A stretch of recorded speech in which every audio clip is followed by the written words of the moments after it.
everybody. Welcome back to Supernatural Eye. We're on episode 2 of season 3, and I'm so excited to announce that we're going to be discussing the haunted Yesteryear Village. And this is a big place for War Party Paranormal, or my team, that we go investigate. And we conduct events at this location as well, and it hits home because her mama bear, Scotty Burns, that was like her baby, and we always had like a little special chair set up for her, and she always kind of sat in this certain area, just kind of hold down the pavilion for it. But anyways, it's a not to get off topic, it's just a special location that we have, and that we remember our mama bear from. But anyways, not to get off topic, but I'm really excited to discuss this amazing place. And it's kind of overwhelming because there's a bunch of, like, I guess you could say, like, little I don't want to say homes, but like little facilities like in the complex. So they kind of like relocated like these. Anyways, we'll get to that in a second. But anyhow, we're going to be discussing 3 of the places in Yesteryear Village, so we can't be discussing all the, little facilities in it. But we'll get to that. This is going to be a kind of like a New Year special, and I'm very excited to announce that we're going to have a lot of special guests. Mike is still out on the boat show, but he'll be returning very soon, and he's going to be on the next episode, so stay tuned for that. But in the meantime, we have Joe Torino. He's going to jump on and do the post-interview segment. He will be interviewing Michael Angus. So again, it's going to be really wild, and we're going to have a bunch of special guests on this one. So bear with me, stay tuned, and let's go ahead and discuss the haunted Yesteryear Village. So pretty much to give you like the sum of Yesteryear Village, I'm only going to discuss again 3 like of the places, or like I wouldn't say homes, but like 3 of the facilities there, because there's a whole bunch of things, like overall 10 like little places and stuff that brings Florida history from like I think 1940s all the way to like 1970s, or whenever these houses or facilities were donated to Yesteryear Village. Yesteryear Village is located in West Palm Beach, and I'm going to be discussing pretty much the infamous Riddle House, as you guys know from Ghost Adventures. They did, I think it was like their first season, when Nick Groff was on the show, and they did the Riddle House. I don't know if you guys remember that episode, but that's when Aaron, I think, like got hit by like a 2x4 or something like that, and that was in the attic with the infamous Joseph. I will get to the history of the Riddle House, but he is known to haunt the Riddle House and is one of our main spirits at Yesteryear Village as well. But we're going to discuss the Riddle House, we're going to discuss the church, and we're going to discuss my favorite, which is the firehouse, which kind of correlates to Michael Angus, and we'll get to that in the post-interview segment. So again, the infamous Riddle House was seen on Ghost Adventures, but the history behind this neat location, and by the way, it is not our most active location at Yesteryear Village, as people kind of are drawn to it because of the show. It is active, it has its moments, even though lately it has been kind of like hyping up the moment, but sometimes it's kind of dead. And we'll get to what I believe it's the most active, to me at least, and my favorite. But not that the Riddle House isn't. It's very unique. I have my experiences, which I'll share shortly. I have many experiences there, but pretty much it's a neat, from the history, what everybody knows about. Pretty much in the 1900s, the house has seen many fair deaths. It pretty much was used as a funeral parlor back in the days, and the Riddles pretty much were the ones that owned the house, and it was relocated to Yesteryear Village, I think, in 1980s. And yeah, so there's reports that, like, that pretty much, I think the spirit of Buck is my understanding. So I'm like looking at my notes here on the side, but the spirit of Buck was killed in the town. And I guess like he used to work for the Riddles, and I guess he's been seen on the porch. There's been even reports of the infamous Joseph, and I feel like he's like a misunderstood character, in other words, but pretty much he was not a likable person in the town, and he worked for the Riddles as well, because obviously they overseen the cemetery, as used as a funeral parlor. And pretty much he was like falsely accused of what we believe was stealing, and he just couldn't take it anymore and just kind of hung himself, or not kind of, I'm sorry, he did hung himself at the attic in the Riddle house.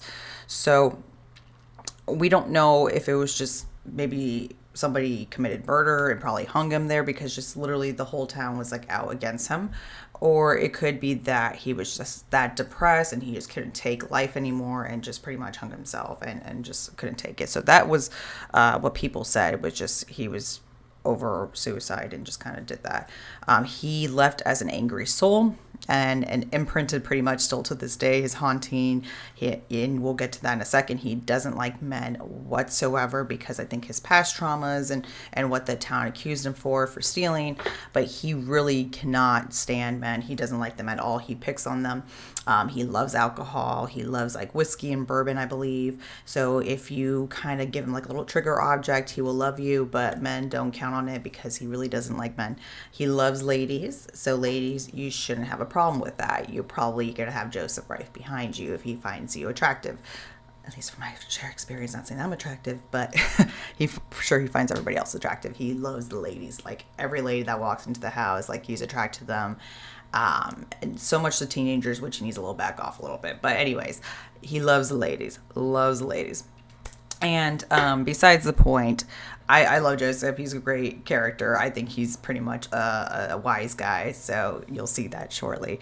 But he doesn't like men. And he's always picking on the guys on our team. But that's that spirit, from my knowledge of the Riddle House.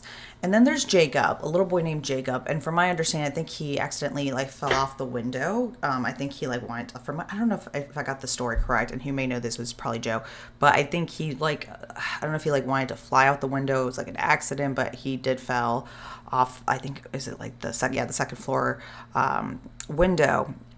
And his spirit is known to, haunt the Riddle House as well.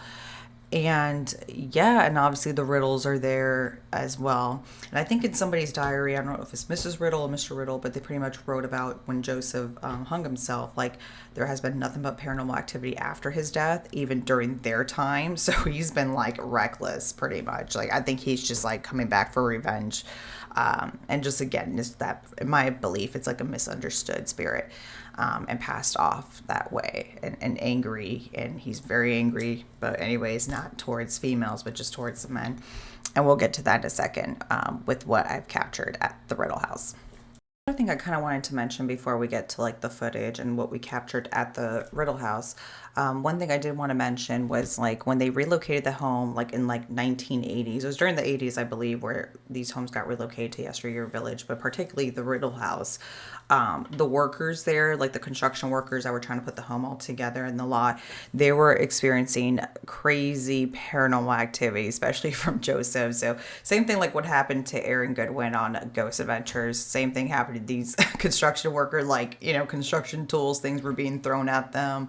From the third floor window, like the window was like mysteriously broken.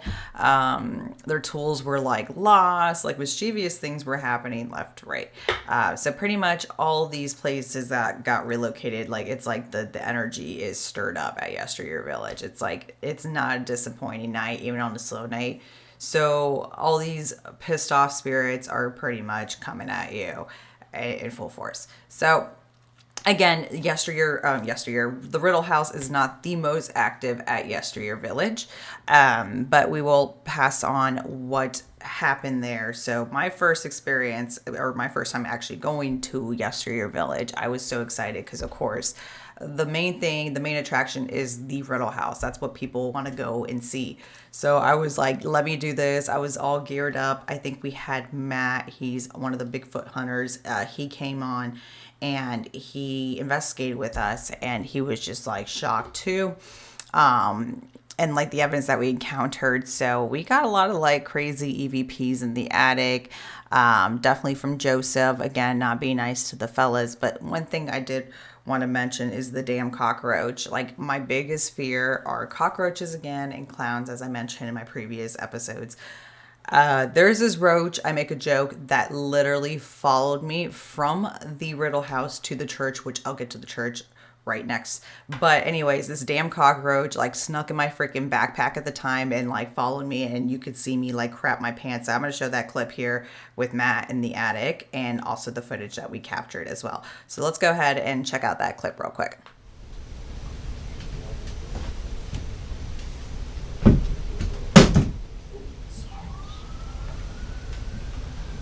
There's a cockroach. I'm freaking out. Just stop this. No, I just don't like cockroaches. That's like my biggest fear. And freaking clown. Okay. Oh, Hey. oh, oh my god. Sorry. No worries. Oh, hell. Fuck. Oh, shit. It's all coming to me. I'm like, hell no. Oh my god. I am sorry. You know what's so funny? I can do ghost hunting, but Yes. I cannot fuck with cockroaches. When I got to hear this. I got that air just left. Getting like that air's not here anymore.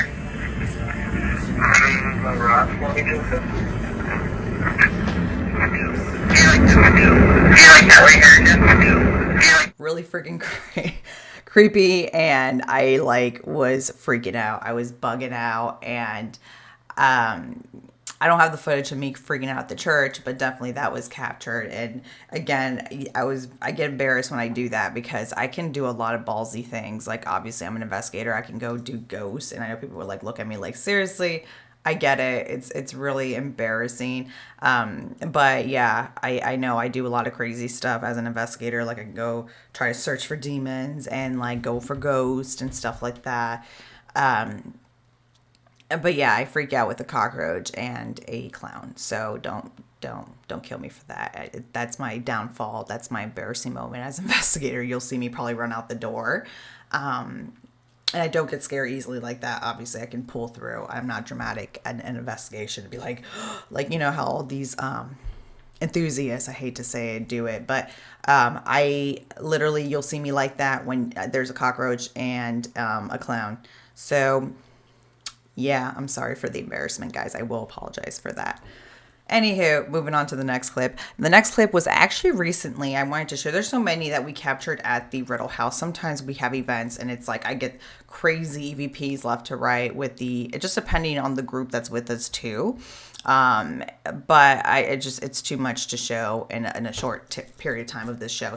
So yeah, we had Joshua from Animal Paranormal, I think now known as Animal Expedition Files podcast. So he came over and did like an awesome podcast at the Riddle House. He wanted to do, and I get it, the Riddle House live, again, that's our attraction. And he brought his daughter, and he was gaining like crazy interactions too, even during like my interview session and Angie was there with us too.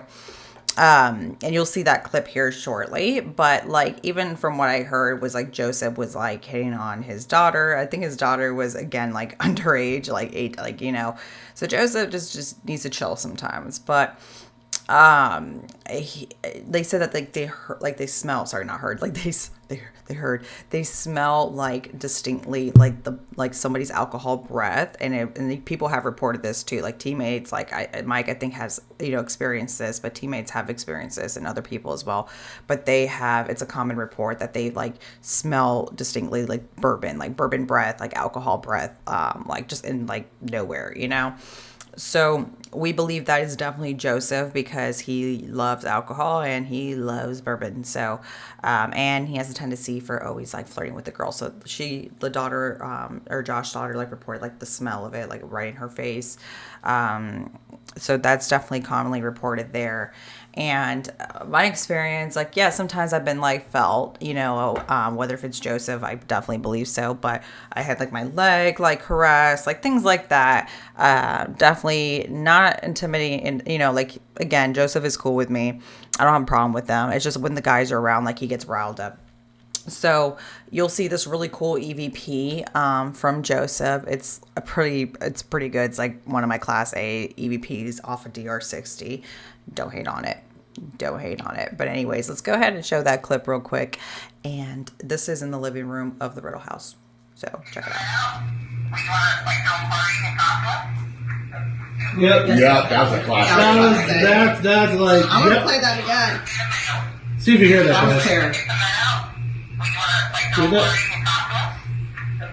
Yep. That's awesome. Man, I got goosebumps. Yeah, right? Richie B, you ready too? Yep. That's cool. Yep, you heard it too. Yep, that's awesome. So yeah, we love Joseph here. Man, that's awesome. No, there was whiskey smell earlier, so. Yeah, your dog was picking up on it. Yeah, he was probably Very drinking cool. while we were chilling. He's probably just sitting in the corner. He was probably offering your daughter a drink. Probably. Pretty neat, huh? So very cool. Let's move on to the next one. I'm gonna try to make this as short as possible. I won't go too much into the history with the other two locations because I don't really know so much about it other than what I hear from the Riddle House. I hate to say it. There's just so many places there. So I know briefly of some things. So yeah, let's go ahead and discuss the church now. Yeah, the church is like another really cool place at Yesteryear Village, I will have to say. It's very spooky.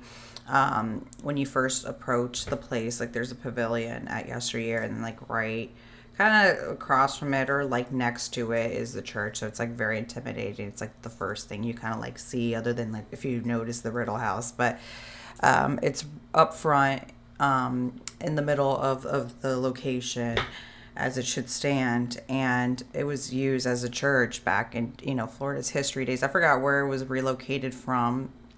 It wasn't West Palm Beach, it was probably somewhere else, but it was a church and it was used for weddings, prayer, worshiping, you name it.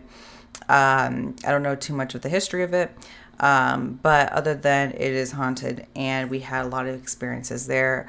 Now that I think of the church, I do think of our mama bear because we kind of did like a little memorial ceremony at that church.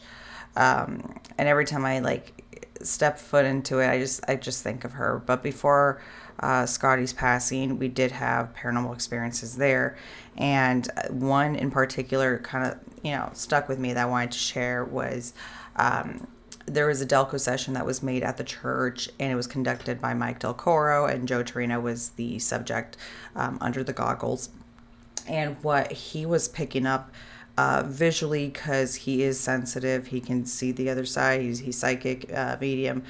He's like a REM pod EMF pretty much. But anyways, he was visually seeing like water swirling, and I'm not going to give too much details, but I wanted to discuss in the Delco his pinpoints because it was such a great session, and what he pretty much predicted was a hurricane to come. And in my area, we got hit pretty bad by Hurricane Ian, and pretty much I think he kind of saw that coming before Ian struck the Southwest Florida area.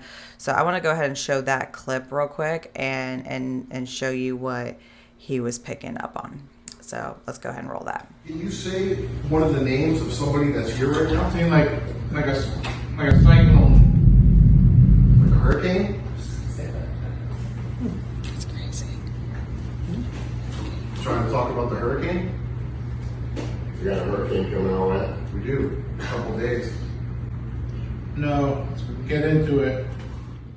Pretty freaking wild, and it just still kind of sticks with me till this day. It gives me chills, and I want to show you the aftermath of Hurricane Ian and what it did to my area. And still to today, we have recovered, but you could see some damages due to that, and it has we suffered a lot from that hurricane, and even these upcoming hurricanes coming too. It's just been freaking crazy. Like that was a very big one.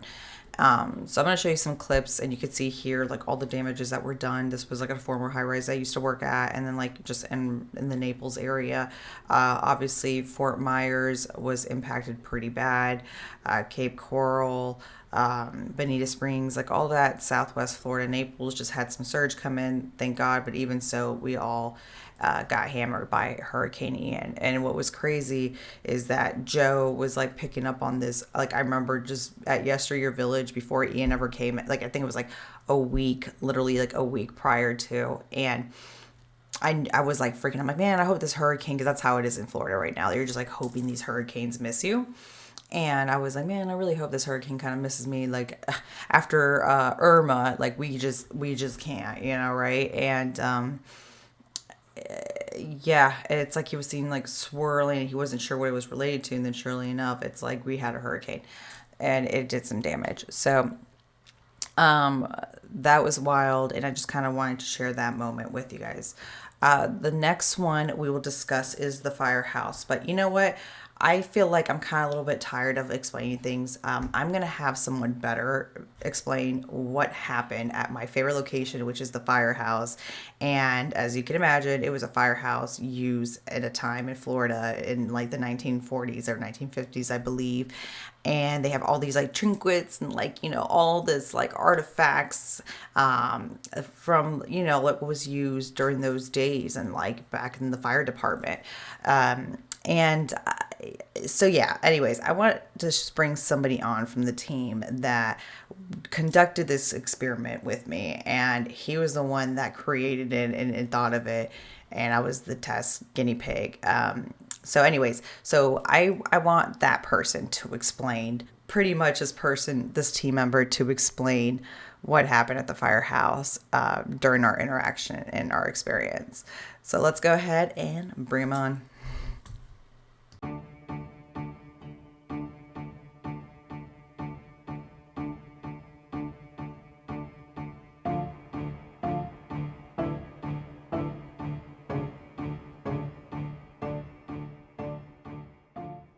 Hey everyone, JP here, aka the Ghost Dad with War Party Paranormal. I hope everybody is doing fantastic tonight or wherever you are. I wanted to set up this next preview that Franny is going to be sharing with you guys. It is our firehouse experiment at the Yesteryear Village in West Palm Beach, Florida. I believe it was Franny's first time ever being in this particular location at Yesteryear Village. I had investigated this location on several occasions, and it is actually my most favorite spot there. I know that the Riddle House is the most famous or the most infamous, however you want to look at it. But for me, the firehouse is indeed the most haunted location on the entire property. And myself and Eric Vanderlyn, aka Ghost Hunter South Florida, and Franny decided to investigate as a team together that night. And we were getting some crazy things going off, like REM pods and stuff that typically don't go off were going off.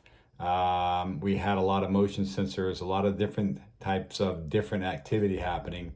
And we had an idea. It seemed to be that there were some firemen that were there with us. And we decided to leave Franny as our sacrificial lamb to these spirits that were there, left her as some ghost bait, and this is what happened. I'll tell you one thing that girls like is fireman, firefighter, like, calendars with the guys with the shirts off. Are you guys like one of those like model types?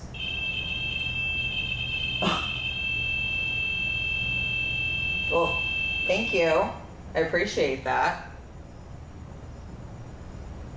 I would love to see you guys in action. That's the case. Thank you. Oh my gosh. We're getting some active responses here. I would like to introduce to you all the newest member of War Party Paranormal, my son Gabriel Grandstaff. He's officially part of the team, and we are super excited to have him. Gabriel, why don't you tell us a little bit about yourself? So, I've been investigating with him since since I was 10, younger.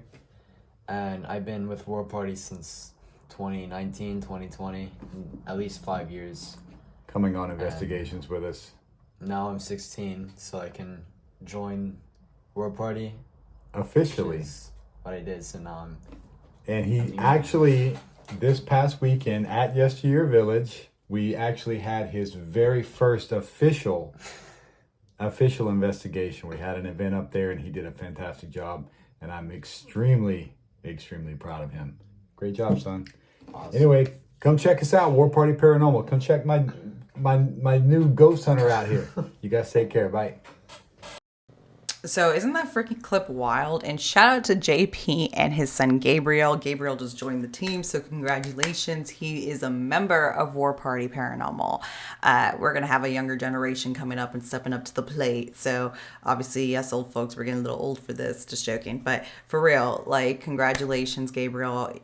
Your dad is so proud, beyond proud. How awesome it is to work along with a parent on a team, like, Hell, I wish my parents were into the paranormal, but they're not. I'm the only weirdo in my family. So anyways, congratulations, Gabriel. You deserve it. I remember meeting you and your brother, like going to the events and just how passionate you are. So I'm very excited to have you on this team and as a new addition. We're all going to be very proud. We have such a big team and we're like family, really. So we're all very happy to have you on. Congratulations, Gabriel. And JP, you're awesome. Continue being a cool dad, ghost dad. Go ahead and check him out. Check out his YouTube, by the way. You could see the full video of the what happened at the firehouse. Obviously, you could see some of his camera angles were on that shot, and including mine. But go ahead and check out JP. Go follow him at the Ghost Dad on YouTube, and subscribe to his channel. Subscribe to my boy's channel. Support War Party Paranormal teammates, and yeah. We doing it here in Southwest Florida. We're a badass team. So yeah, thank you, JP. Thank you for coming on. And that pretty much wraps up Yesteryear Village. That's it. There's many more other places to it that's awesome. There's like a schoolhouse, the Bell House, just so many. Like there's like this creepy cottage, like Hunter's Cottage, the Pineapple House. Like there's just too many places to discuss, but it's such a cool place to check out. And we do events there with War Party Paranormal, and we do our privates too there. And this place, again, it just doesn't disappoint. And now it just kind of hits home because since we lost our mama bear, literally a year mark from now, it's kind of like our headquarters in a way. Like this is where we meet up, and we put her chair where she always sat at the pavilion. And I don't mean to cry, so I'm not going to get emotional in this season, but I will be bringing up a lot of Scotty because she is with us in spirit, and this is her legacy at the end of the day, her and Zaps, and we're here to make her proud and everybody else. So thank you again for giving us the opportunity. Thank you, Yesteryear Village, for trusting War Party Paranormal, because let me tell you, we are the only paranormal team that can have access to the attic at the Riddle House after Ghost Adventures. I guess I don't know what happened, but something happened that pissed off the people at Yesteryear Village, and I'm not trying to hate on Ghost Adventures, but that is the truth. So it was very hard for them to get a paranormal team out there, and they trusted us so much because they saw how professional we were that we were allowed access to the attic.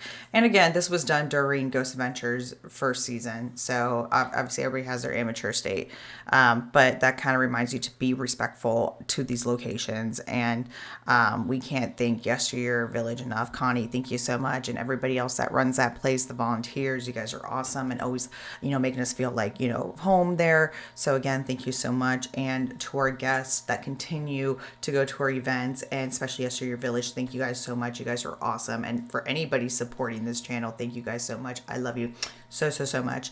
And now what I want to get to, and I'll stop the jabbering, I want to get to, and also before that, check out our upcoming events at warpartyparanormal.com. There you'll see Yesteryear Village and our other locations that we investigate, such as Gold Coast Railroad Museum, as I discussed that in my season 2. We are going to do the Daring Estate, and I know I haven't discussed that yet, but anyways, we'll get to the Daring Estate in a future episode of Supernatural. But we have a bunch of other locations, so Old Davy Schoolhouse. So again, stay tuned for next year's events.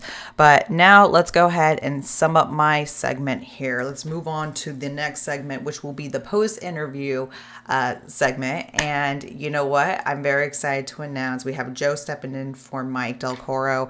He's busy with those boat shows. Again, we're in season in Florida, so it is hard, and I appreciate everybody helping me out to get my show up and running. So we got Joe Torino right now stepping in as the interviewer, and he will be interviewing Michael Angus from Southern Heat Paranormal. And Michael Angus is a badass firefighter, and he will tell you a little bit more about his story and how he became a paranormal investigator. So what a perfect way to tie in. I know this one's a little bit different because normally I go by cognitive memory and I pretty much interview people that have been on these investigations. I have investigated with Michael and Mike. I'm going to call Mike. I don't know why I keep calling him Michael Angus, but anyways, I have investigated with Mike before. Mike A. I know there's Mike Del Coro. Anyways, I just confused him. Let me call him Michael. So I have investigated with Michael before. just not at Yesteryear Village. And I'm dying for him to come down because he would love this place. And it just ties in so perfectly to him in so many ways. And trust me, I love my firefighters at Yesteryear Village. As you can see, I always get to tend to flirt with them, and they love me too. That's why I claim the firehouse if I can. If I could, I love that place. But yeah, what a perfect way to end this. So, anyways, Joe Torino will be interviewing Michael Angus from Southern Heat Paranormal. Make sure to go follow them and check them out and stay tuned. That is coming up right now. Anyways, guys, thank you so much. I also want to thank you guys a happy new year. Also, if Merry past Christmas. I know we just passed Christmas and we are doing like a holiday special in the mix of both, but we are kind of more celebrating the new year. New episode, new season. So yeah, thank you guys so much for your love and support. I cannot believe we're in, again, season 3, episode 2, now going to episode 3. So stay tuned for the trailer on that. That's another fun one coming up. And yeah, thank you guys so much. I can't thank you enough. And happy new year. Bless you guys so much with a new year and new spooky things to come. You bet on that. Your girl's got that coming up my sleeve. So again, thank you so much, and stay tuned for our upcoming events. The Haunted Files, again, check out Paraflix, subscribe to Paraflix. The Haunted Files will be coming up with season 3, and your girl time to time will be on those episodes. So anyways, check us out. Love you guys. Check out Michael Angus, Joe Torino. Support them. Love you. Have a good night and happy New Year's. Bye, guys. Love you. Bye.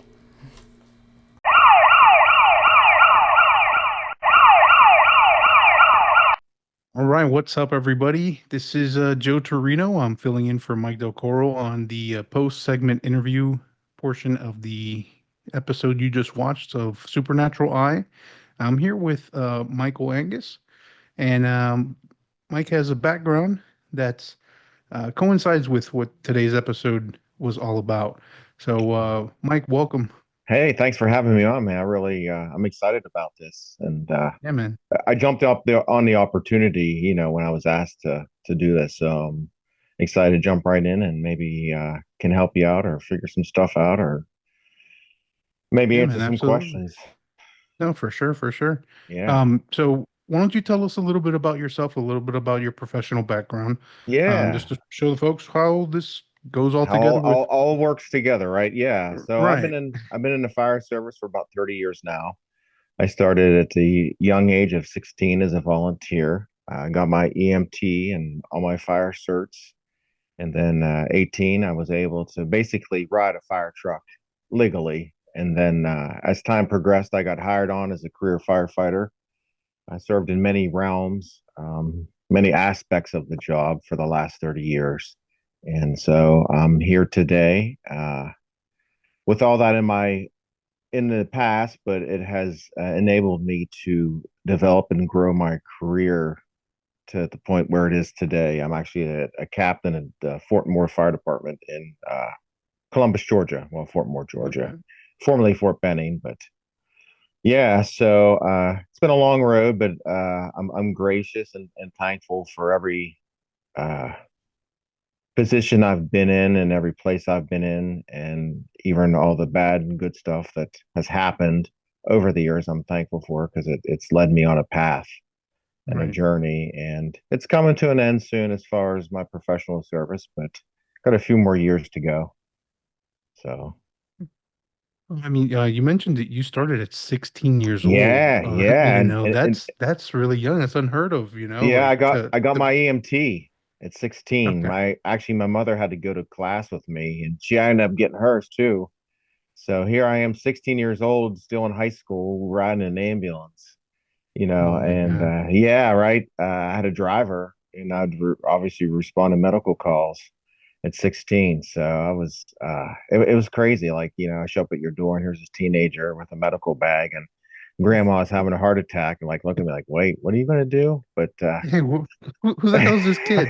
who's this That's like kid? fucking there. Showed up Yeah, at my right. door. Yeah. Oh man, it was.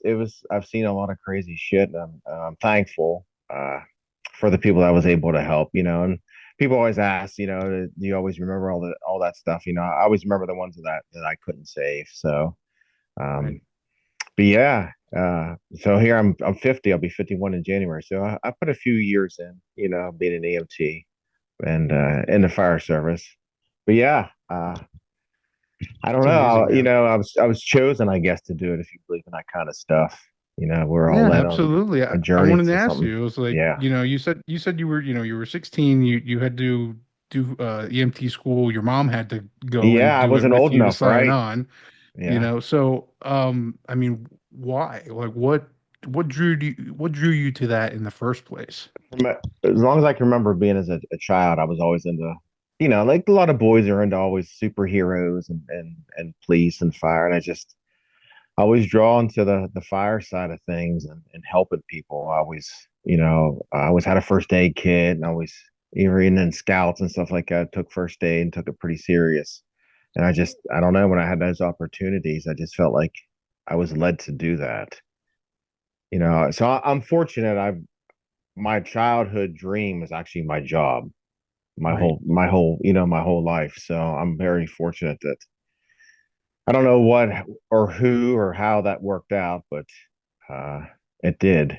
So I don't know if a lot of people get to do their childhood job, dream, or whatever, like NBA players or NFL players. I'm Right. thankful for that. I don't have the superstar status like they do, but I guess I was chosen to do that. Yeah, At least I believe you that. answered the call. You answered the Right. call that was put in front of you, and literally answering calls because it's what Yeah, what you do. right. But Yeah. on a personal level, like it's one of those things like you were drawn to it from such a young age. You wanted to do it, and to be able to say exactly what you were talking about, to be able Hmm. to do your dream and fulfill your dream, Right. and to to love it enough to dedicate so many years Yeah. of your life to it. That's amazing. It must be insanely fulfilling. You know. Yeah. A lot of blood, sweat, and tears. But yeah, I know what I'm going to do when I retire. I'll be lost maybe a little bit for a while. But I think with the paranormal and stuff that I'm involved in now, I think it's opened that door to the next step. And once I Mhm. fulfill that mission or journey I'm on that was chosen for me, and I think that door opened up, and I'm gonna close that door behind me. And obviously, I'll pull from the knowledge and stuff that I've learned over the years. But I think I'll start a new chapter, and stuff Excellent. won't be as heavy, and I'm not wearing heavy gear and getting up in the middle of the night. Your bones aching after a shift, and you're Yeah, just like yeah, running around and doing all yeah. that. Trying to keep up with all these young 20-year-olds running around. But yeah, I'm sure that's a big part of it too, is the camaraderie that you have. yeah, My brother is a fire inspector. He was a firefighter, and I hear the word a lot, brotherhood. yeah. Between firefighters and police officer friends of mine, and Hmm. um, you know, how how how how was your experience with that with some of the folks that you worked with? Yeah, it was like a second family. I had a lot of good mentors that not only taught me the fire service, but also life skills, Mm, and led me and helped me as a second family to grow. And I'm thankful that I had interactions with those people, not only just with my family, but with them too. They showed me a lot of things to make me who I am today. And so, yeah, it's when your life's on the line and you're counting on the person that's with you, that it's a little more than just working 9 to 5, I guess.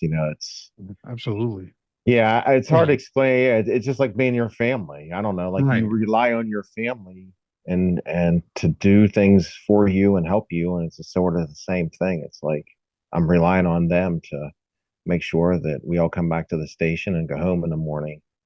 Right. So yeah. That's amazing. I mean, I work for an insurance company. There, as much brotherhood as I have are little emails that we send back to each other, Yeah, no, I during the get it. day. I get it. I get it. But I get that side of it with, Yeah. me being, with my team with War Party Paranormal. It's a big family, so I could understand that side of it too. It's a lot of different people, a lot of different backgrounds, a lot of different, Hmm. thoughts and stuff, and it's mixing that bag together. And like, yeah, everybody families get into it, but at the end of the day, I wouldn't have it any other way than to be with Correct. these people. Right. And Um, like you said, you have all those thoughts that come together. I can't think and remember everything. So I rely on my guys and girls to help us achieve a goal. And just like in the paranormal, and I think that's why I think it works so well with me in the paranormal field and in filming is because we're relying on each other to accomplish that goal or come up with something. So right. makes sense. Yeah, it all Yeah. works out. Tell us a little bit about your experience with the paranormal. I know you're a paranormal investigator. Yeah. Um, Tell us a little bit about your paranormal life. Your team, and how you got into this. I never would have thought in all the years of running calls and traumatic incidents and dealing with the death that I would be here. I seen the signs. I just ignored a lot of it, like a lot of people do when they're faced with stuff, thinking that it's just maybe their brain or their mind's playing tricks on me.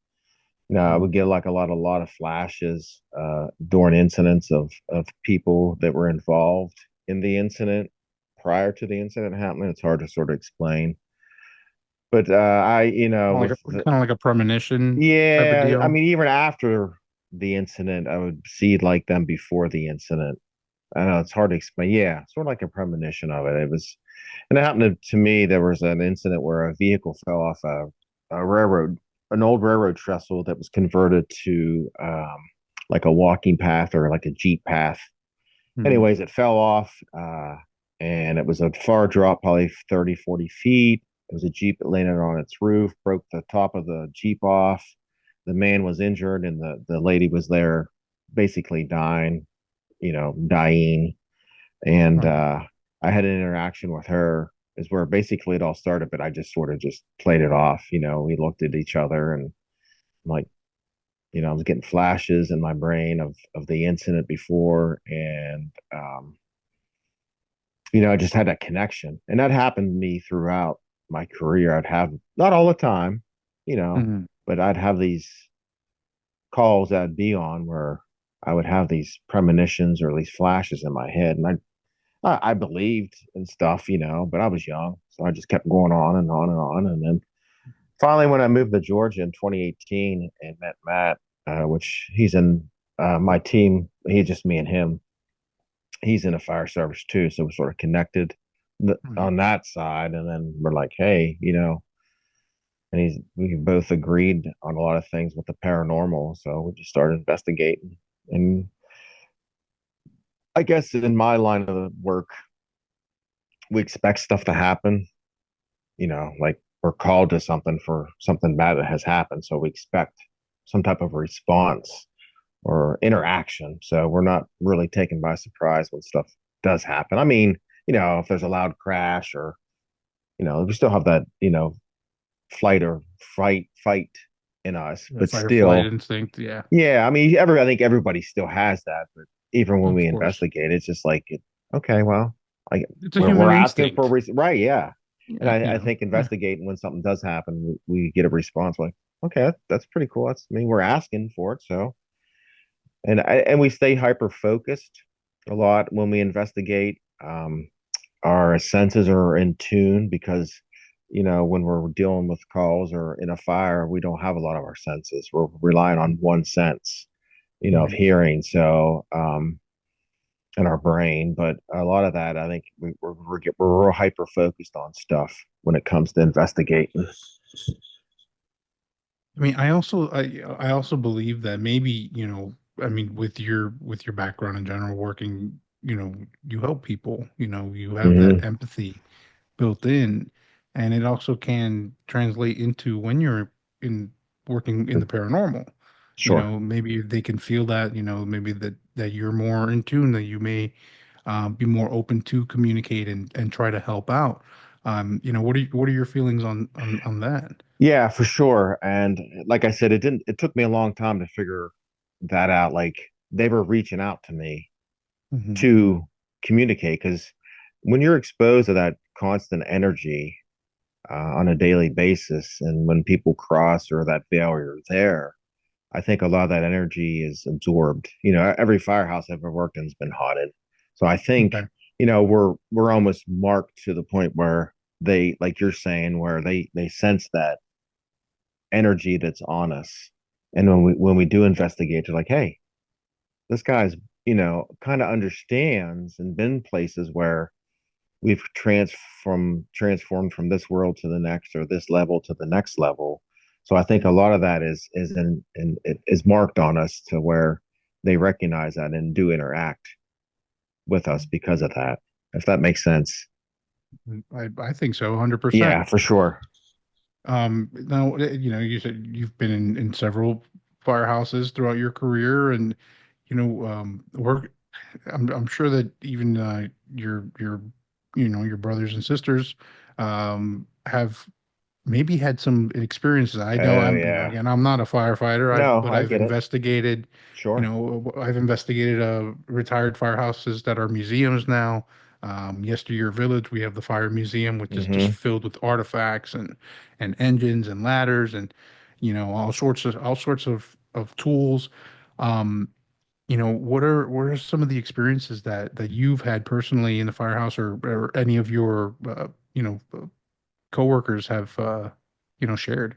Yeah, people tell me stuff all the time. And that's another reason why we do this too. And I'll get back on track with that is just to let people voice how they feel and some of the experiences that they've Mhm. had. And I think was led down that path too to allow that to happen. But yeah, for sure. We're on an ambulance station. We'd have a guy walk all night long up and down the steps, walk down the hall, constant footsteps, shadow figures. I've been worked in firehouses where you'd hear doors shut, like fire apparatus doors shut, hose Okay. couplings, like the brass couplings, like being drug on a Locking. cement. Well, yeah, but so Oh, much big drag, yeah, drug like on a cement floor, making that clanging noise. hmm. Yeah, just the odd stuff happening, stuff turning off and on, a lot of poltergeist activity. I didn't realize then it was, if it wasn't residual, it was something trying to reach out to me to communicate. And yeah, guys tell me stuff all the time that has happened to them in their firehouses, and like, hey, you need to go to this firehouse. And, they have a lot of activity there, and they have George, the janitor, George, whoever that haunts the building. You Right. know, oh yeah, any old firehouse. You talk to any firefighter that's been there a long time, they'll tell you stories and situations at the firehouse. And sometimes maybe it's an attachment to them that, maybe not a permanent attachment, but maybe they were on an incident where the person was crossed so fast that they were just trying to reach out and trying to figure Like stuff grab out. onto And the they're, first yeah, person they grab it, could. right. Yeah, help. Yeah, help. What's going on here? But yeah, for sure, I've had countless, countless interactions with the paranormal, and again, just chalking it up to that happens when you're dealing in this world. We're sort Right. of like the uh I don't want to say this, but sort of like a preacher. Like we're between those two worlds, like Right. this world and heaven. So then I feel that I'm not a preacher, but I'm in those worlds between people and death, like the like a preacher is, Right. between heaven and what we're here doing on earth. So, yeah, for sure. I mean, I personally can relate to that. I've worked in hospitals, before I got into the Hmm. insurance thing. But I worked in hospitals. I worked in psychiatry units for 15 years. Um, and kind of one of the reasons why I had to get out of it was just being around all that pain Constantly. and having people coming to you for help, and sometimes feeling like I can't help you, Hmm. unfortunately. Yeah. um so I get that. I know that the hospital that I worked at last was built in the early 50s, and it was one of the first AIDS units in Oh, Miami. wow. And on the section of the hospital where our unit was, it was the old wing for that. And then they built the rest of the hospital Hmm. around it and all that. But of course, they keep psyching the they always keep psyching the old creepy sections Yeah. Why of the is that? hospitals. Yeah. Right. But I mean, I mean, I would sit and watch cameras all night, and I would see figures walking across, and I go Wow. out and I worked with all these old like Jamaican ladies, and they'd be like, I'm like, oh, come on, there's a ghost. I'm like, no, I'm not chasing no W with Yeah, you. Like, no, no way, dude. No, we yeah, don't do they don't no, like nope, that. nope, not at all, not at all. Oh But that's man, cool. That's cool. yeah, but it's I like I said, I could definitely relate to that, Yeah, that kind of in between state of like, you're there and they're trying to reach out to you reach to out. ask for some help, and you're trying to figure it out along Yeah, with yeah. them. You know. We don't go in being, we don't go in demanding. We're just basically just, hey, if you want to communicate with us, this is what we can do. This is the stuff we can use to communicate with you. And it's just like if you don't want to talk, then that's fine too. We're just gonna go about our business. And I think we get a lot of good responses that way. It's just, it's like anything. You can go sometimes and there's nothing, and other times it's like, wow, can you believe that actually happened and the responses we got? But it's to me at this point, I'm not surprised. Right. I'm if we wouldn't get a response, I'd be sort of disappointed because just knowing that what is on the other side, it's just trying to build that foundation for them and that bridge for them to communicate to us. But I'm glad. I'm Absolutely. glad for the places that I've been put in and the situations I've been put in and where I could help and I don't wouldn't change nothing. So I'm hoping that is sense because they know our intentions before we even open that front door to a building. If they're saying our Yeah. name and relaying stuff that we did before we even interacted, so they know intentions. They I know. couldn't agree with you more, man. Yeah, they're I'm very much a believer on that, and setting intention and coming in with a yeah. positive mind You have frame. to. Yeah, the energy you put out is the energy you're going to get back. Exactly. And that's how we do it in And fire service too. You come in the front door. If you're coming in as an asshole, well, that's the right, kind of response you're going to get back. exactly. Yeah, So, you have to. It's kind of like self-preservation in a way too, yeah, yeah, because you want to make sure everybody else is, because you got to be ready on the drop of a dime right. to hit it, and that's it. It clicks, it Yeah. works. I feel that's very similar with us in the paranormal too. It's like, Hmm. we could be hanging out, we all go and we mess around and we bullshit with each other when we're in an investigation, but as soon as something turns, like you get that feeling, it's on, Yeah. like, so, in that sense, obviously I can't relate as a firefighter. It's a lot Yeah. more, but just speaking that wise, I could totally Hmm. understand where you're coming from on that. That's very Yeah. cool. Yeah. I love it. Now, how do you feel about residual energy?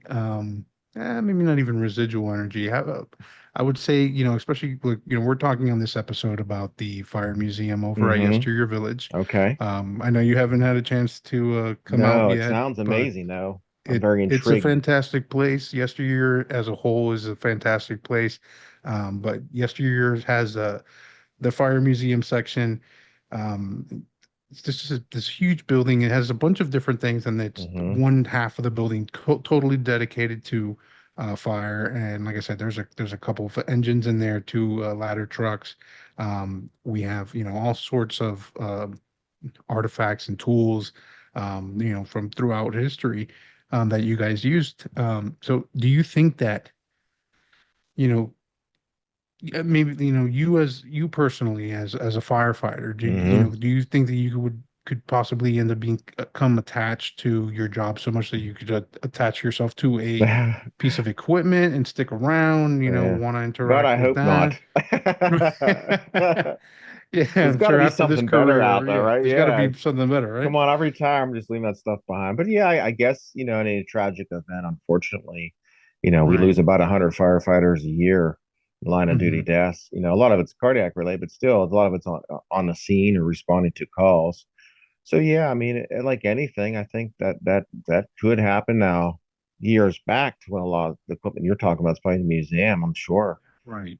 For sure, there was more deaths and Yeah, I was going to say the numbers had to have been even yeah, with higher, safety and stuff like that has definitely dwindled it. It's about 100 a year Oh yeah. now. But back then, who knows? I mean, that there was no. how that I know guys that never even wore SCBA, like the breathing apparatus. That's insane. But to answer your question, yeah, I'm sure stuff could attach to it, and especially fire apparatus. When they're Mm. constantly responding to these scenes and absorbing that energy and seeing like a mirror, just that reflection and that constant intense situations or traumatic events, and then the energy from the firefighters that get back in that apparatus, and all the blood, sweat, and tears over the years. Yeah, I mean, that's mechanical, I guess. Right. There could be some residual there. I don't know if it's actually the vehicle itself or the people that were in the vehicle that sort of stained it, like you said, like a residual type that, I mean, I think I used residual incorrectly. In the way I wish I would have put it first was more like, a vessel, yeah, a vessel that, just houses that little, maybe even a speck of that type sure. of energy, Yeah, I would think it would absorb it, especially tools, or right? something personal that was worn that would have direct contact. But even apparatus, Yeah. 20 years in service, fire trucks in service, and the people's energy inside that fire truck. Yeah, I mean, I'm sure when you hear that alarm go and everybody's getting, suit up Mm-hmm. and go, the adrenaline's pumping, that Sure. that energy, you're just, all right, let's do this. Let's Right. see what we're working with. That's that whole thing, that's your just energy just, shooting Right. out, Emits. releasing, Yeah. And so, why wouldn't it get trapped in some of this Correct. stuff, I believe that. So Yeah. that's I mean that's personal belief of mine and something that I'm working on and looking into more with different objects and stuff like that. I'm Yeah. trying to Yeah. Maybe like a I'm trigger shifting gears a object little bit. too down Yeah, there definitely a trigger for object. I sure. know I know one of the ladder trucks has the old sirens that you Mm-hmm. crank. So every time I walk into that building, that's the first thing I go for. Everybody, shut the And I fuck up. just, yeah, there, that's it. It's just like what? And uh, I'm like, wake up, let's go. We gotta close. Let's do it. Let's, that's trying funny. to trying to I know boost what it you're up. saying. Right. Right. Yeah, Right. trying to Right. spark that energy going, especially when it's like, kind of quiet, because you know how it is Sure. on an investigation. Some nights Yeah. things are flying, all over the place, and other nights there's, you can hear a pin drop, Right. so it's like, let's crank up this energy, man. Let's get this thing going. Um, I, no disrespect to you and your brothers, but it's like, come on, Sure. guys, let's get a move on. We got a call, and we try to like, yeah, they have one of the pieces there that always cracks me up but freaks me out at the same time is like the old, I guess it looks like the trampoline where Oh, everybody where would they would hold it catch people who outside. jump out the window Yeah, I just think about that. I see you see movies and from old movies, and they're jumping out of this like before eight-story fire building. escapes and all the I'm rules and just like, regulations. Yeah. you know, I, yeah, you'd never used one of them, but it's funny. I've seen videos or, you know, God, yeah, it's before they had any type of laws or regulations, they were trapped on the second or third floor. It's like, well, what are you going to do? we got to get them out Jump somehow. on. Jump! Yeah. Yeah. But yeah, Now we got you. that would be cool to go there sometime for sure. I believe that, I believe stuff can attach or so much just a residual or energy transfer, saturate something to where, you may get some type of response or trigger some type of trigger object. I guess, they always say people go back to what they loved or, what they knew the best. So Right. that could You know, be. that's something that, especially during because we do a lot of public events. I Hmm. explain to people too. It's like, guys, it's not like it's not always a place where you had a lot of trauma. It could also be the places where you felt the most comfortable, the Sure. happiest, Right. and some people just, again, with paranormal television and things, how they've, Yeah, show everything is evil, everything's bad, and it's like, right. no, a lot of time it's, it's a beautiful experience, especially if you're communicating with somebody and they're trying to get this answer, and you're helping, and then so you ask, it's like, how do you feel after this? And it's like, good, you Yeah, know, yeah. like to me, that's very Rewarding. fulfilling. Hmm. Yeah, Yeah, it's like my personally, job. So I guess absolutely. that's why I think we it works so well for us at that Right. level. It's just because we're helping again. We're in that mindset already. We're Right. trained that way. So yeah, so I think it comes natural to want to help and reach out. And other times, like, okay, Absolutely. well, we won't mess with you then. You just do your stuff. Now, obviously, this is the Supernatural Eye Show, and with Franny hosting, doing her segment earlier. How did you meet Franny? And what was your first impression of her when you got to first meet her? Yeah, I actually met her at the Gettysburg Bash in this year of 2024. She Okay. was with War Party Paranormal and Haunted Files had a booth set up, and of course I met Mike and Eric, and Freddie was there, and she come over. We all met and talked, and great person, great vibes. She's passionate about what she does, so that shows a lot and speaks a lot about a person's character when they're really trying to help or like what they do. And you can see Right. that. She don't. A lot of times people hate what they do, so it definitely shows. But as far as first impression, I was very impressed and very knowledgeable and always ready to learn and see a different perspective on things. I think we all are that way. Well, hopefully we all are. You know, Right. but yeah, then actually got to work with her not too long ago. She come up and helped out at an event we were doing at a place, and so that was nice to actually investigate with her and see firsthand. And I think we all sort of good cohesive. We investigate basically the same way, and it worked well. But yeah, I like what she's doing, and I think she's a good head on her shoulders. Absolutely. No, Yeah. Franny's great, and Yep. she's a very valued teammate, and thank you, Franny, for asking me to fill in again. Mike's not in tonight, obviously. That's why you're seeing me doing this interview. If not, it would be Mike. But thank you for thinking about me to come in and fill in. Because I'm having a great time here talking with Yeah. Michael.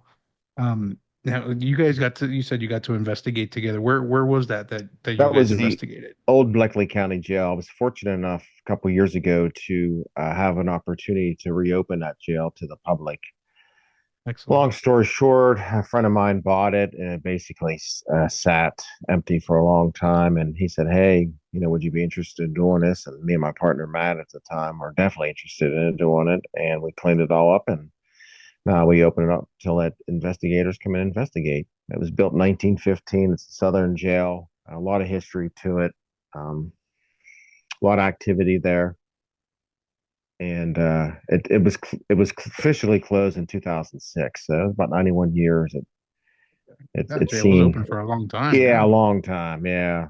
And so they actually were coming up for an event in Tifton, Georgia, and I said, "Hey, man, we're having these Friday night frights at the jail. Do you guys want to come up and be a guest host?" We sold Right. people tickets to attend and come out and investigate, and they of course jumped on it right away. So I got to investigate with her, Mike, and Eric one evening. So Now, is this something that you do, usually every Friday, or is it just a special like time of year, or how do you? I yeah, know no, you I opened it up to regular investigators, but as far as like these type of public events, how often are these going around? usually October, Yeah. creepy month, we do stuff. Sometimes it depends on how far it's booked out. We'll do an event in the off season, but basically it's just rented out to investigators, and we only do special events usually in October. You Right. know, to let people come in and investigate with other people and just have a good Hmm. time and chill out and good fellowship and interaction maybe with the other side. But yeah, normally just once a year. Well, we did this one Fridays in October. Right. I changed it up. Last year we did one big event, but we did times. We split that apart. But yeah, it's a lot with everything else I got going on trying to fit all this in. So I didn't think of that Right. when I planned it. So thank God I had some great people that stepped up when I asked them to help, to fill in and to lead attendees. So Absolutely. The people you got work, behind you to help you with all this stuff makes it happen, when you don't yeah, it think you makes can. me right. Yeah, I couldn't do it without them for sure. For sure. Absolutely. Yeah. That's fantastic, man. So, how if anybody wants to go on out and investigate the jail, I haven't been able to get up there yet personally. I'm trying Right. to get up there. I've heard nothing but great things about the place, and I'm not Right. just blowing smoke up your ass Oh because we're no, talking. no. I've heard from a lot of people like this place is legit. Like you Yeah, got to get out there. What are some of the experiences that you've had there at the jail? man. We just were there filming for Beacon TV Saturday, and we had a lot of good experiences. Um, Mainly when I go, it seems to be in a portal room. I get a lot of good ITC interaction, but we have a female that likes to interact and talk. We can't figure out who she is, shadow figures, and not a lot of poltergeist activity. And I think a lot of that is because we've established that line of communication Right. and some boundaries, if there is boundaries. I know we try to normalize their world with ours, but it seems to be when we first went in and set everything up, we sort of just talked out loud and try to communicate with who may be there and sort of set some boundaries up and say, hey, this is what's going to happen. There's going to be some people coming in that's going to establish some communication. So we don't get a lot of poltergeist activity, but we do get a lot of, like I said, shadow figures, REM pods, and that kind of stuff being activated. Good EVPs, Mhm. especially in a portal room. We get a lot of good ITC stuff. I'll use multiple devices and get a lot of communication. So, but yeah, Old Bleckley County Jail. It's in Cochran, Georgia. And if you get it on my Facebook or Mhm. Spooky Entertainment's Facebook, my link tree's there, Michael John Angus. If you click on Spooky Entertainment's link tree, it'll bring all the links up and just shoot me a DM on the Old Bleckley County Jail's Facebook. And I can set you up, an investigation. And we try to keep it cheap so people can come and don't have to spend an What's arm a, and a what leg to. what what's a price wise? Just Yeah, to it's now 200 till January, and it's going to go to 300 per night. That's up to 10 people, and that's for 12 hours. You can It's amazing. investigate. Yeah, and it's air conditioned, heat, running water, bathroom, electric, Wi-Fi. Worth All it you got to do alone. is You know how just many places we've been to that don't have a bathroom or or running water, nothing, and you're just right? like, Yeah, oh, yeah, right. So, and that was our whole intent with it. Even when me and Matt talked, we didn't want to get rich off it. We just wanted somewhere like us for to go and people to communicate. And again, back to being led down that path. And I think that was Right. part of that plan. It was like, hey, there's this opportunity put in front of you. What are you going to do with it? And that's what we chose to do with it was let give it back to the people that like to do it and let whoever may be there, whoever communicate be there, have their voice again. So I love that. yeah, yeah, man, that's I what we're love all that. about. That's all we wanted to be that way from the beginning. Right. We didn't want to become rich. We never. I mean, obviously, I'm a fireman, so I'm never going to be rich. But that was our whole what's the word I'm looking for? Or just our whole This whole work ethic. Or idea. yeah, Yeah. yeah, yeah. We wanted to And give back and not be rich and take people's money and that kind of stuff. But anyways, to give them a place they could come out and enjoy and yeah, hang use your out and equipment, hang just, out, sure. and Yeah. have an experience or two, Yeah. If hopefully. you don't believe it, then you don't believe it. That's fine. You know what I mean? Yeah. We don't, Yeah. it is what it is. Yeah, man. That's really honorable, man. That especially like I said, going to some of the places that we've been to, and it's the price. It's like, okay, how much is this place? Whoa, okay, no, we can't. That's not going to Yeah. be too feasible for us. Thousands of dollars, right? Yeah, for half that time that you're Half the offering. time. Yeah, I've So, been to places where I've gotten 4 hours. Like yeah. what? Yeah, there's a certain place I won't say the name out here, but I went out there with Mike. Uh-huh. It was actually one of the first investigations that he and I actually it was, I think it was the first investigation he and I ever did, and it was this old jail, and it's fantastic. It's haunted as hell. But they gave you it was God, it was like $70 for 45 minutes, right? And then 15 minutes of it was them explaining the equipment, but they were explaining the equipment incorrectly in the Oh first place. wow. So they started asking people like, oh, has anybody here been an investigator before? Here I am with my backpack and I'm unloading and I have all my gear. And I was like, yeah, I do it every every weekend. We ended up getting so much activity that they just let us there the entire night. Oh They wow. kept us group after group. They're like, you guys, do you want to block off this section? We're like, no, let people come in. Like, Yeah. it's fine. But it's yeah. So $300 for everybody that's watching. $300 for 12 hours in a place that has water, in a place that has a bathroom. Like you And cannot ask Wi-Fi. for You can use anything your better. And lives, you can do your Wi-Fi. Oh TikToks. my God. Yeah. Yeah, that's worth $1 million right there in Yeah. the paranormal world sense. So, And that's what we um, just want to promote everybody. We want to help everybody. We want to see absolutely, everybody grow, use their channels, YouTubes. I mean, that's why I'm doing this. You know what I mean? This is what we're all about. It's what we will always absolutely. be about. It's just we Yeah, want we gotta. everybody to sure. It's a small community as is, and we got to make sure that this community stays tight. It's you see Right. there's so much division around it. Hmm. People like arguing over petty bullshit.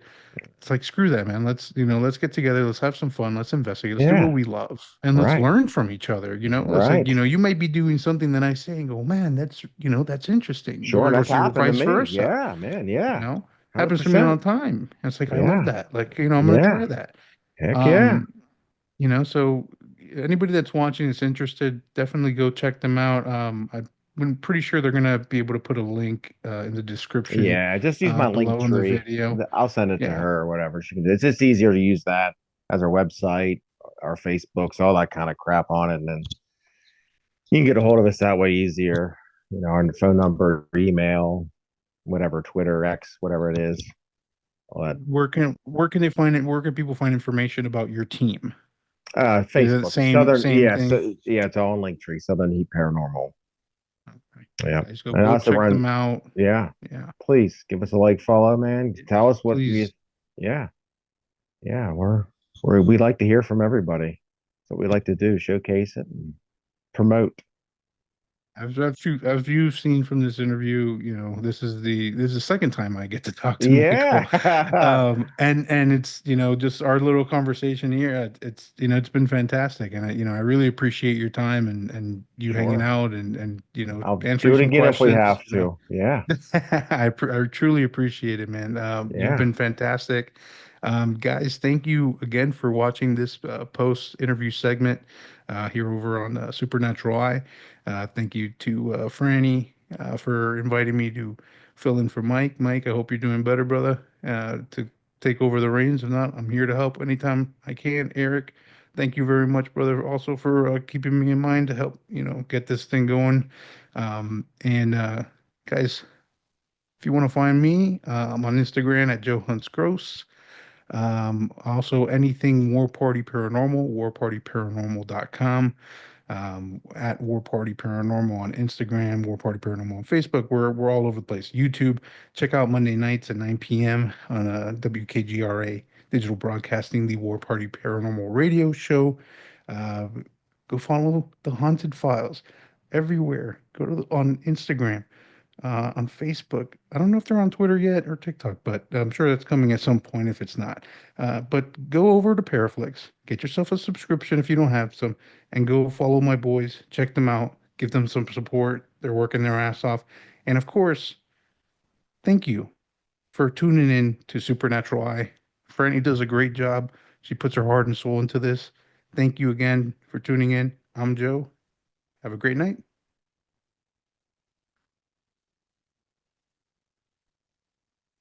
Good. Where's Eric? Where's Eric?